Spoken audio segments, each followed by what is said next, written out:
नमस्कार, मौसम तक चैनल पर आपका स्वागत है। मैं हूं देवेंद्र त्रिपाठी। 8 दिसंबर को पूरे भारत में कैसा रहेगा मौसम का हाल, आइए जानते हैं। साइक्लोनिक स्टॉर्म जवाद का प्रभाव अब पूर्वी तथा पूर्वोत्तर भारत के भागों पर भी खत्म हो गया है और इस समय एक साइक्लोनिक सर्कुलेशन के रूप में सिस्टम नजर आ रहा है। बांग्लादेश, इससे सटे पश्चिम बंगाल और बंगाल की खाड़ी के ऊपर, और अब बहुत ज़्यादा बादल यहाँ पर नहीं रह गए हैं। हालांकि पूर्वोत्तर भारत पर कुछ इलाकों में आज भी बादल हैं और बारिश भी हो रही है। इधर उत्तर भारत के क्षेत्रों पर एक WD पहुंचा है जो ज़्यादा स्ट्रांग नहीं है, लेकिन 8 दिसंबर को इसका कुछ इलाकों पर असर रहने की संभावना ज़रूर बनी हुई है। दक्षिणी प्रायद्वीपीय भारत पर कोई बहुत स्ट्रांग वेदर सिस्टम नहीं है। गल्फ ऑफ मन्नार पर एक साइक्लोनिक सर्कुलेशन बना हुआ था जिससे हवाएं दक्षिण प्रायद्वीपीय भारत पर मॉइस्चर लेकर आ रही थीं। अब इन हवाओं का प्रभाव कम हुआ है क्योंकि साइक्लोनिक सर्कुलेशन का जो प्रभाव है वो भी खत्म हो गया है। तो ये रही मौसमी सिस्टमों की बात और ताज़ा स्थिति बादलों की। WD के प्रभाव से उत्तर भारत के पहाड़ों पर आपने देखा बादल नजर आ रहे हैं आज भी, और उम्मीद कर सकते हैं कि 8 दिसंबर को गिलगित बाल्टिस्तान और मुजफ्फराबाद से लेकर लद्दाख और हिमाचल प्रदेश तक, साथ ही साथ उत्तराखंड के भी कुछ उत्तरी इलाकों में बादल नजर आएंगे और इन्हीं क्षेत्रों में कुछ जगहों पर हल्की वर्षा या बर्फबारी की गतिविधियां देखने को मिल सकती हैं। आप जानते हैं, नवंबर, दिसंबर और जनवरी का महीना आमतौर पर सर्दियों के समय में या पूरे साल में बर्फबारी के लिए सबसे ज़्यादा फेवरेबल समय माना जाता है और इसी दौरान ज़्यादा बर्फबारी भी होती है। हालांकि इस बार बहुत ज़्यादा बर्फबारी ना तो नवंबर में हुई है और ना ही दिसंबर में। अब तक एक सप्ताह का समय बीत चुका है, बहुत स्ट्रॉन्ग स्पेल बर्फबारी का या बारिश का यहाँ पर नहीं आया है।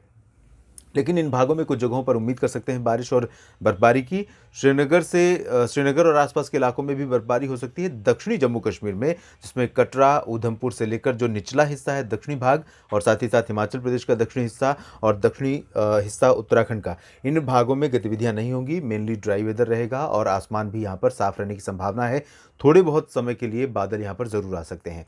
पंजाब, हरियाणा और वेस्ट उत्तर प्रदेश की अगर बात करें, जो इन्हीं दोनों राज्यों से सटे हुए क्षेत्र हैं, जिसमें हरियाणा है हिमाचल प्रदेश से सटा हुआ, पंजाब है हिमाचल प्रदेश से सटा हुआ और जम्मू कश्मीर से उत्तराखंड से बॉर्डर लगता है उत्तर प्रदेश के पश्चिमी भागों का, तो इन क्षेत्रों पर क्योंकि बादल रहेंगे तीनों पर्वतीय क्षेत्रों पर, तो कहीं कहीं पर हल्के बादल यहाँ तराई वाले रीजन्स में दिखाई दे सकते हैं, जिसमें अमृतसर, तरन तारण, कपूरथला और आसपास के इलाके, पंचकुला, अंबाला, यमुनानगर, कुरुक्षेत्र और चंडीगढ़, और यहाँ मुजफ्फरनगर, साथ ही साथ शामली, सहारनपुर, मुरादाबाद और आसपास के नजीबाबाद के क्षेत्र, इन भागों में कहीं कहीं पर हल्के बादल नजर आ सकते हैं, लेकिन बारिश की उम्मीद आप इन क्षेत्रों में नहीं कर सकते हैं। Straight from Punjab to Haryana, Delhi और वेस्ट उत्तर प्रदेश, पूरा का पूरा रीजन ड्राई रहेगा और उत्तरी दिशा से हवाएं चल रही हैं इस समय। हालांकि कभी कभी हवाओं की जो रफ्तार है, हवाओं की जो दिशा है, वो थोड़ा सा परिवर्तित हो रही है क्योंकि अभी बहुत क्लियर डायरेक्शन और बहुत तेज़ गति हवाओं की नहीं है उत्तर दिशा से। इस वजह से हवाओं के जो डायरेक्शन हैं उसमें थोड़ा परिवर्तन हो रहा है। आपने देखा था आज सुबह मौसम ठीक था, बहुत ज़्यादा ठंडा नहीं था, लेकिन जैसे जैसे दिन चढ़ने लगा हवाओं की गति बढ़ी और उत्तर से आने वाली ठंडी और बर्फीली हवाओं ने अपना प्रभाव दिखाना शुरू किया और तापमान में तेज़ी से गिरावट या फील जो था, विंटर फील, वो थोड़ा बढ़ गया था। इसमें पंजाब, हरियाणा, दिल्ली और वेस्ट उत्तर प्रदेश में, राजस्थान में यही स्थिति रहेगी और उत्तर प्रदेश के गंगीय भागों में, यानी इंडो गंगेटिक प्लेन्स का जो रीजन है पूरा पूरा उत्तर प्रदेश का, इन भागों में, बिहार में कुछ जगहों पर ऐसी स्थितियां रहने की संभावना है। अगले 24 घंटों के दौरान झारखंड और पश्चिम बंगाल के गंगीय तथा उप हिमालयी क्षेत्रों में भी मौसम साफ और शुष्क रहेगा। पश्चिमी दिशा से ज़्यादातर समय हवाएं चलेंगी, लेकिन उप हिमालयी पश्चिम बंगाल में कुछ कुछ समय के लिए आप पूर्वी हवाओं का प्रभाव देख सकते हैं, जिनसे हल्के बादल या कह सकते हैं कि हल्की धुंध यहाँ पर आपको नज़र आ सकती है। पूर्वोत्तर भारत के राज्यों में, अरुणाचल प्रदेश में, असम में मौसम ड्राई रहेगा और नागालैंड, मणिपुर, मिजोरम और त्रिपुरा, मेघालय, इन क्षेत्रों पर कुछ हिस्सों में बादल छा सकते हैं क्योंकि सर्कुलेशन का थोड़ा सा प्रभाव रह सकता है अगले 24 घंटों तक, और इसी वजह से कुछ हिस्सों में यहाँ पर वर्षा भी हो सकती है। ज़्यादा बारिश की संभावनाएं नहीं है। असम और अरुणाचल प्रदेश में पूरा का पूरा रीजन ड्राई रहेगा। इधर हम उड़ीसा की तरफ चलें और सेंट्रल इंडिया में बाकी हिस्सों की स्थिति देखें तो छत्तीसगढ़, मध्य प्रदेश, महाराष्ट्र, गुजरात और गोवा, सभी जगहों पर मौसम शुष्क रहने की संभावना है। दादरा नगर हवेली, दमन दीव में भी मौसम साफ और शुष्क रहेगा। हालांकि मध्य प्रदेश पर कुछ इलाकों में बादल आ सकते हैं और महाराष्ट्र पर भी बादल बन सकते हैं। मॉडल बिल्कुल भी बादल नहीं दिखा रहे हैं, लेकिन एक सर्कुलेशन बना हुआ है अरब सागर के सेंट्रल पार्ट्स में और इससे ईस्टर्न पार्ट्स में, तो यहाँ थोड़ा सा मॉइस्चर का थ्रो रहेगा अरब सागर की तरफ से, और इस वजह से एक तरफ अरब सागर की तरफ से हवाएं आ सकती हैं, दूसरी तरफ से बंगाल की खाड़ी की तरफ से due to cyclonic circulation over bay of Bengal and adjoining west Bengal and Bangladesh. तो इस वजह से यहाँ पर थोड़ा बहुत मॉइस्चर आ सकता है।